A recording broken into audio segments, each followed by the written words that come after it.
Bonjour tout le monde. Dans la capsule d'aujourd'hui, on va commencer ensemble notre étude du modèle ISLM.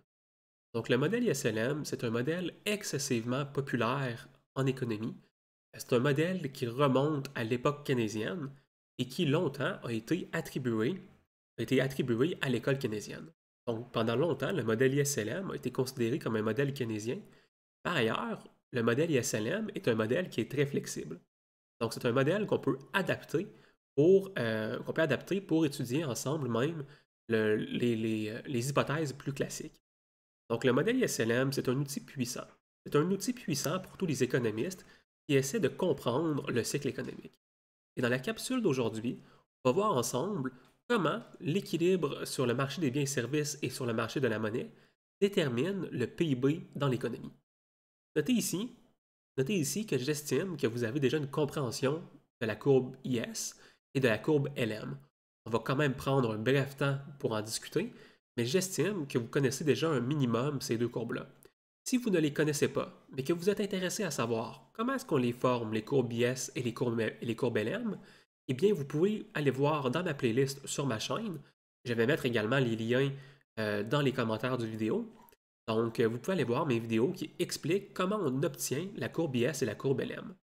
Donc, laissez-moi commencer par les tracer dans mon graphique. En fait, laissez-moi commencer par vous montrer les dimensions de mon graphique. Donc, le modèle ISLM, c'est un modèle qui essaie de prédire la production économique. Donc, sur l'axe des X, on essaie de prédire la production économique Y en fonction des taux d'intérêt. Donc, les taux d'intérêt ici, c'est la clé de voûte de mon modèle ISLM. Et dans mon modèle ISLM, ce que les Keynésiens voulaient faire, ce que X voulait faire lorsqu'il a monté le modèle ISLM, c'était de regarder comment est-ce qu'on est capable de trouver l'équilibre macroéconomique sur les très grands marchés, les marchés importants. Et X a identifié trois marchés qui sont importants. Le marché du travail, le marché des biens et services et le marché de la monnaie. Donc ici, le modèle ISLM présente particulièrement le marché des biens et services, donc la courbe IS. La courbe IS, c'est la courbe investissement-épargne qui représente le marché des biens et services. Donc, c'est quoi le lien entre l'investissement, l'épargne et les biens et services? Eh bien, pour bien comprendre cette relation-là, vous pouvez aller voir mon vidéo où on explique la courbe IS. Mais histoire rapide, pour notre vidéo ici, eh bien, lorsque vous avez un équilibre sur le marché des biens et services, forcément, vous allez également avoir l'équilibre sur le marché de l'investissement et de l'épargne. Donc, si on veut discuter du marché des biens et services, c'est équivalent de discuter du marché de l'épargne. Donc, c'est ce qu'on va faire dans cette vidéo-ci. On a une courbe IS dans notre graphique qui est une courbe à pente négative. Donc, la courbe IS nous dit la chose suivante. Elle me dit, lorsque tu as un certain niveau de production dans l'économie, eh bien, ton niveau d'intérêt est celui qui va permettre à ton marché des biens et services d'être en équilibre. Donc, le niveau d'intérêt va permettre à ce que la demande de biens et services soit égale à l'offre de biens et services, ou encore, de façon équivalente, c'est le niveau d'intérêt qui va s'assurer que l'épargne va être égale aux investissements dans ton économie. Donc, pourquoi est-ce qu'on a une pente négative ici? Eh bien, histoire rapide, c'est que lorsque la production économique est très grande, donc lorsque vous produisez beaucoup économiquement, eh bien, ça veut dire que vous avez beaucoup de revenus. Et beaucoup de revenus, ça veut dire que vous avez beaucoup d'épargne. Donc, vous épargnez beaucoup d'argent. Pour que ça fasse du sens dans l'économie, pour que les gens aient envie d'acquérir tout cet argent-là que vous voulez épargner, eh bien, ça implique que les taux d'intérêt doivent être très faibles. Sinon, le marché n'en voudra juste pas de votre argent. D'où la pente négative qu'on remarque sur la courbe IS. Vous avez aussi la courbe LM que je vais tracer en rouge, qui, elle, représente la relation entre le niveau de production et les taux d'intérêt. Donc le niveau de production plutôt de la demande pour l'argent. Pourquoi est-ce qu'on a une pente ici qui est à pente positive? Eh bien, lorsque vous avez un très grand revenu, une très grande production économique, bien, vous avez une grande demande pour la monnaie. Vous avez besoin d'argent pour faire toutes les transactions économiques que vous voulez faire dans une journée. Malheureusement, il y a une certaine quantité d'argent dans l'économie. Donc, la Banque centrale décide du volume d'argent qu'il y a dans l'économie. Ça implique donc que si vous avez un très grand revenu, une très grande production économique, eh bien, et que vous avez, que vous avez toutefois une quantité d'argent limitée dans l'économie, eh bien, ça veut dire que vous allez vous battre pour cet argent-là. Si vous le voulez vraiment, vous allez être prêt à payer cher. Le taux d'intérêt, c'est le coût d'opportunité de détenir de l'argent. Et c'est donc notre modèle ISLM. Et l'équilibre général dans un marché, l'équilibre macroéconomique, c'est lorsque tous les marchés sont simultanément en équilibre. Donc, on cherche ici un taux d'intérêt où à la fois le marché des biens et services et à la fois le marché de la monnaie sont en équilibre. Donc, le seul point où nos deux marchés sont simultanément en équilibre, eh bien, il se trouve à l'intersection de nos deux courbes. C'est le seul taux d'intérêt qui assure que le marché des biens et services est simultanément en équilibre avec le marché de la monnaie. Donc, qu'est-ce qui arriverait si, par exemple, on va se donner un exemple ici, qu'est-ce qui arriverait si ma production économique était supérieure? Ma production économique était supérieure à cette PIB-là d'équilibre. Donc, on va appeler ça ici Y étoile. Y étoile, c'est le PIB pour lequel mes marchés sont en équilibre. Et j'ai un taux d'intérêt étoile ici. C'est le seul taux d'intérêt qui assure l'équilibre sur mes deux marchés simultanément. Donc, qu'est-ce qui se passerait? Imaginons ensemble que le PIB dans l'économie était plus élevé, que la production économique était très, très élevée. Donc, voyons voir ce qui se passerait. Si le marché des biens et services était en équilibre, on devrait avoir un taux d'intérêt relativement bas. Donc, ici, laissez-moi l'appeler I0. Donc, vous auriez un taux d'intérêt très faible.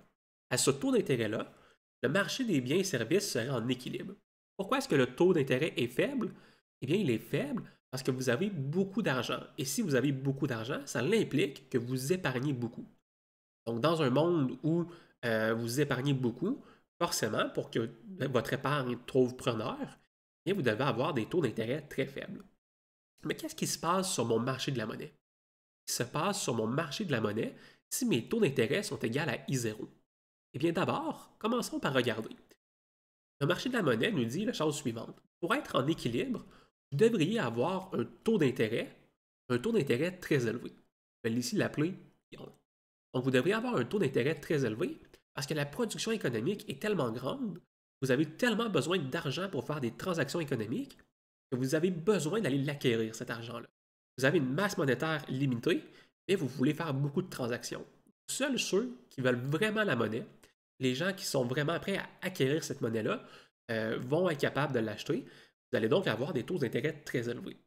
Quand le taux d'intérêt est I0, donc quand le taux d'intérêt est I0 pour assurer l'équilibre sur mon marché des biens et services, eh bien, vous avez ici un marché de la monnaie qui va être en très grand déséquilibre. Ce qui va arriver sur le marché de la monnaie, c'est que la quantité demandée de monnaie va être nettement plus élevée, que la quantité de monnaie qui est dans l'économie. Donc, l'offre entre la quantité de monnaie offerte et la quantité de monnaie demandée va être en complet déséquilibre. La quantité demandée va être nettement supérieure. Donc, ici, la quantité demandée, je vais appeler LM demandée, la quantité demandée va être nettement supérieure à la quantité offerte. Et ça devrait entraîner des pressions pour faire augmenter les taux d'intérêt. Donc, on devrait voir les taux d'intérêt augmenter lorsqu'on observe ce déséquilibre-là sur le marché. Donc, pourquoi est-ce que ça ne fonctionne pas ici, notre marché? Pourquoi est-ce que notre taux Y1 ici ne peut pas être une économie d'équilibre? Eh bien, parce que les deux marchés vont tirer chacun de leur côté pour essayer d'emmener les taux d'intérêt à un niveau pour les mettre eux-mêmes en équilibre. Donc, la courbe IS va pousser les taux d'intérêt à la baisse, mais la courbe LM, elle, veut pousser les taux d'intérêt à la hausse. On n'est donc pas capable de simultanément équilibrer nos deux marchés. Il va nous pousser éventuellement à retourner à l'équilibre macroéconomique. Comme je vous le disais, il y a effectivement un dernier marché à considérer en économie dans le modèle ISLM, et c'est le marché de l'emploi. Le marché de l'emploi va nous permettre de déterminer une courbe de plein emploi. Donc, lorsque le plein emploi est présent au pays, lorsque tous les gens travaillent, eh bien, vous devriez avoir une certaine production économique. Cette production économique-là, on la trouve grâce à notre courbe de Cobb-Douglas.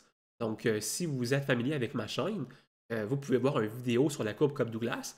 Et elle nous dit, à long terme, le seul équilibre macroéconomique possible, c'est l'équilibre macroéconomique de long terme où la courbe IS et la courbe LM se croisent sur la courbe de plein emploi à long terme. Donc le PIB potentiel, le PIB idéal de l'économie. Ensemble, dans les prochaines vidéos, on va être capable de remarquer comment des différents chocs sur les courbes IS et les courbes LM peuvent affecter le cycle économique. Donc pourquoi est-ce que parfois, même si le marché de la monnaie et le marché des biens et services sont en équilibre, pourquoi est-ce que parfois on est en récession et pourquoi est-ce que parfois, eh bien, on est en expansion économique? Et ça va être le thème d'un prochain vidéo.